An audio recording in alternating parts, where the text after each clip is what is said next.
pas qu'une situation, parce qu'en fait, je travaille beaucoup avec les réseaux sociaux, je publie beaucoup sur les violences intrafamiliales.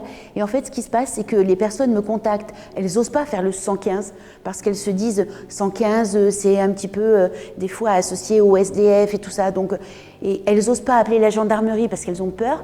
Mais du coup, elles me posent des questions sur Messenger. Elles prennent contact avec moi de cette manière.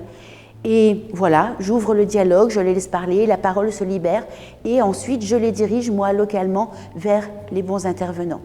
Mais très souvent, ce que je me suis rendu compte, et on en parlait encore tout à l'heure, c'est que dans la phase de la violence, eh bien, il y a la phase de tension, il y a la phase vraiment de violence, et puis après il y a la phase de justification où l'auteur se justifie, oui mais tu sais j'étais énervée, oui mais tu sais je suis fatiguée, oui mais en même temps là tu m'as mis le bazar dans mes papiers, c'était normal que je m'énerve, et donc ça retombe sur la victime, bah oui il s'est énervé mais c'était de ma faute.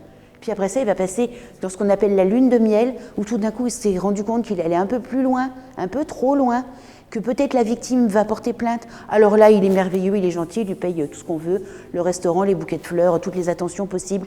Mais très rapidement, la roue de la violence se remet en route.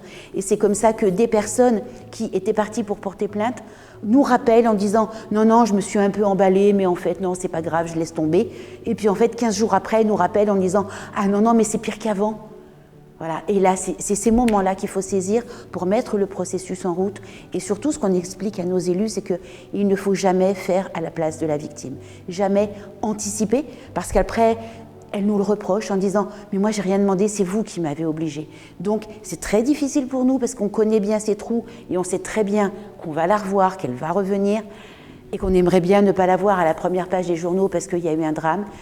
C'est très frustrant, des fois en tant qu'aidant, en tant qu'accompagnant, mais justement, on travaille avec tous nos personnels, nos professionnels et nos élus R, nos secrétaires de mairie et nos élus pour leur apprendre aussi cette frustration et ce meilleur accompagnement.